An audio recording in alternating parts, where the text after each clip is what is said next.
Good morning, welcome to news analysis. నేను జ్యోత్స్న. డిస్కషన్లోకి వెళ్లే కన్నా ముందు వివిధ పత్రికల్లో వచ్చిన వార్తా కథనాలను ఒకసారి చూద్దాం. తెలంగాణ వార్తా పేపర్స్ చూసినట్టయితే ముందుగా ఈనాడులో వచ్చిన కథనాల విషయానికి వస్తే మనకు టాప్లో కొండెక్కిన వెండి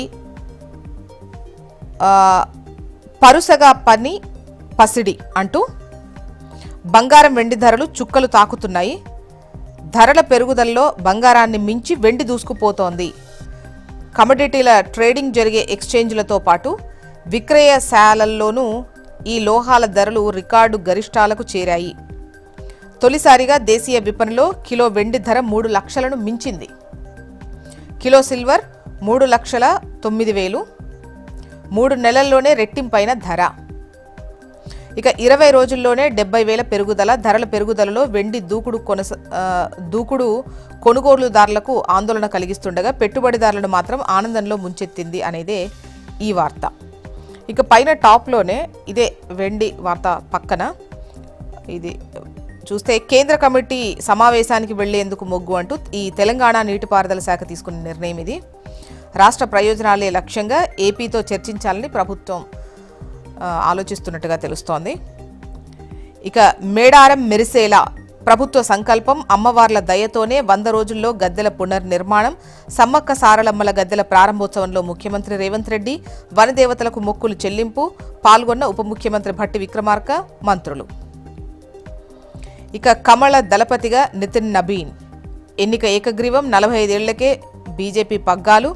బీహార్లో పుట్టిన నేతకు తొలిసారి అవకాశం. హరీష్ రావుకు సిట్ నోటీసులు. నేడు విచారణకు రావాలని సూచన. ఫోన్ ట్యాపింగ్ కేసులో కీలక పరిణామం. నెక్స్ట్ ఆంధ్రజ్యోతి. ఇందులో ప్రధాన వార్తగా హరీష్ రావుకు సిట్ నోటీసులకు సంబంధించే వార్తనిచ్చారు. ఫోన్ ట్యాపింగ్ కేసులో విచారణకు రావాలని ఆదేశం. సిఆర్పిసి సెక్షన్ 160 కింద నోటీసులు అందజేత. మంగళవారం ఉదయం 11 గంటలకు రావాలంటూ నిన్న రాత్రి నోటీసులు ఇచ్చారు. నార్సింగ్ నివాసంలో సిబ్బందికి అందించారు. సిద్దిపేట పర్యటనలో ఉన్నారు మాజీ మంత్రి. హరీష్ రావుకు నోటీసు ఇదే తొలిసారి. ఇక సైట్ విజిట్తో భారీ స్కామ్ అంటూ సింగరేణి సంస్థను అవినీతికి అడ్డాగా మార్చిన సర్కార్. మొదటి టెండర్ దక్కింది సీఎం రేవంత్ రెడ్డి బావమరిదికి. సీఎం మంత్రుల వాటా పంచాయతీ. రేవంత్కు దమ్ముంటే సీబీఐ విచారణకు ఒప్పుకోవాలి అంటున్న మాజీ మంత్రి హరీష్. ఎగువ మధ్య ఆదాయ దేశంగా భారత్ అంటూ 3.63 లక్షలకు చేరనున్న స్థూల తలసరి ఆదాయం అంటూ మిడిల్లో ఈ వార్తను చూడొచ్చు. త్వరలో జర్మనీని దాటి 3వ అతిపెద్ద ఆర్థిక వ్యవస్థగా ఆవిర్భావం. భారీ పెట్టుబడుల సమీకరణే లక్ష్యంగా వరల్డ్ ఎకనామిక్ ఫోరం సదస్సులో పాల్గొనేందుకు దావోస్కు వెళ్లిన సీఎం రేవంత్ రెడ్డి దిగ్గజ కార్పొరేట్ సంస్థల అధినేతలతో భేటీ కాబోతున్నారు. ఐటీ, ఏఐ, లైఫ్ సైన్సెస్లపై దృష్టి. తెలంగాణ సత్తా చాటేల విజన్ డాక్యుమెంట్ ప్రదర్శన. నెక్స్ట్ నమస్తే తెలంగాణ. 2 కన్ల బాబు ఒంటి కన్ను వ్యూహం అంటూ నమస్తే తెలంగాణ వార్తా కథనాన్ని ఇచ్చింది. తెలంగాణ నుంచి టీడీపీని పారదోలింది కేసీఆరే. ఎందుకంటే ప్రజలు తెలంగాణలో ఆ పార్టీ ఉండాలని కోరుకోలేదు. తమ ప్రాంత వ్యతిరేకతగానే చంద్రబాబును ఇక్కడి నుంచి ప్రజలు చూస్తూ వచ్చారు. సమైక్య పాలనలో తెలంగాణకు చంద్రబాబు చేసిన అన్యాయం, రాష్ట్ర ఏర్పాటుపై రచించిన కుట్రలు, రాష్ట్ర విభజన తర్వాత కూడా ఆగని అడ్డంకులు, ప్రభుత్వ కూల్చివేతకు పన్నిన కుతంత్రాలు ఇవన్నీ తెలంగాణలో ఇప్పటి తరం ఇప్పుడిప్పుడే మర్చిపోలేదు అంటూ ఈ కథనాన్ని ఇస్తూ తెలంగాణలో మళ్లీ టీడీపీ దుకాణం తెరిచేందుకు ఎత్తులు. బీజేపీ జనసేనతో కలిసి కూటమి ఏర్పాటుగా ప్రయత్నం. నమూనా పరీక్షగా మున్సిపల్ ఎన్నికల్లో జనసేన ఎంట్రీ. మంచి ఫలితాలొస్తే అసెంబ్లీ ఎన్నికల్లో కూటమిగా పోటీ. రేవంత్ రెడ్డి జెండా గద్దెల వ్యాఖ్యల గురువు కోసమేనా అనేది కథనాన్ని నమస్తే తెలంగాణ ఇచ్చింది.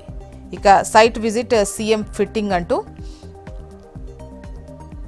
అంటుకున్న బొగ్గుగని ముఖ్యమంత్రి చేతికి మసి. దీంతో తొలి లబ్ధిదారు రేవంత్ బామ్మర్దే. నైనితో పాటు సింగరేణి టెండర్లన్నీ రద్దు చేయాలి. చీకటి ఒప్పందం లేకుంటే కిషన్ రెడ్డి స్పందించాలి. సీబీఐ దర్యాప్తు జరిపించాలి అని డిమాండ్ చేస్తున్నారు మాజీ మంత్రి హరీష్.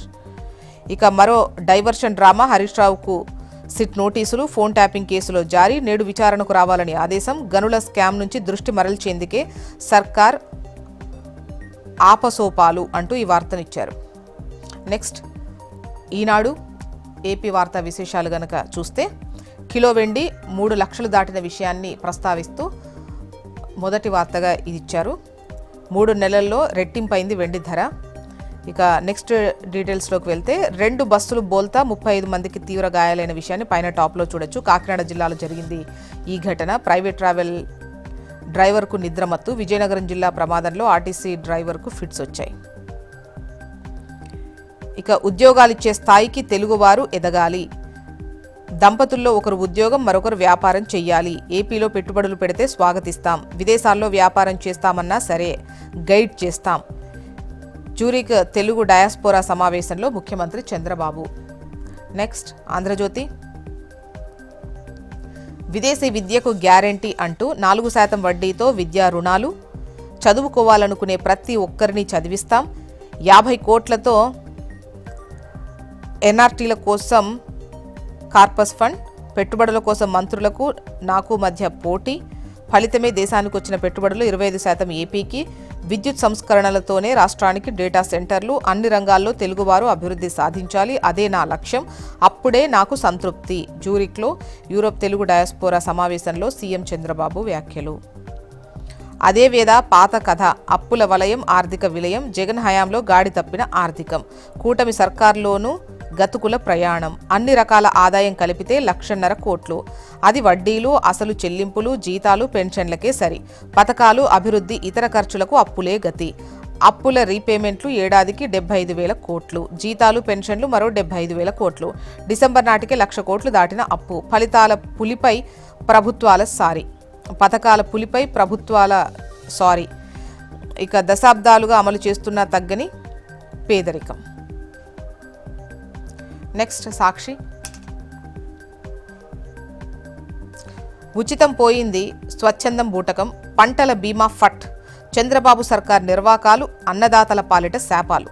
ఏపీని బ్లాక్లో పెట్టేసిన ఇన్సూరెన్స్ కంపెనీలు. ప్రభుత్వం పాత బకాయిలు చెల్లించకపోవడంతో బీమాకు నో. ప్రస్తుత రబీ సీజన్లో స్వచ్ఛంద నమోదు పోర్టల్ను ఓపెన్ చేయని కంపెనీలు. మన రైతులు ప్రీమియం చెల్లించేందుకు కూడా అవకాశం ఇవ్వని వైనం. గద్దెనెక్కగానే ఉచిత పంటల బీమాను అటకెక్కించిన చంద్రబాబు సర్కార్ రైతులను భాగస్వామ్యం చేసేందుకంటూ తెరపైకి స్వచ్ఛంద పంటల బీమా. ఏడాది తిరగకుండానే స్వచ్ఛంద బీమాకు పాడెకట్టిన బాబు సర్కార్. రైతులకు 3,500 కోట్లకు పైగా బీమా పరిహారం ఎగనామం.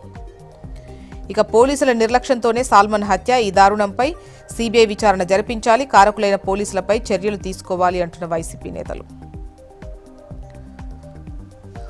మొత్తానికి ఇవి ఇవాళ వివిధ పత్రికల్లో వచ్చినటువంటి వార్తా కథనాలు. ఇప్పుడు ఒక చిన్న బ్రేక్ తీసుకుందాం. బ్రేక్ తర్వాత డిస్కషన్లోకి వెళ్దాం. Stay tune.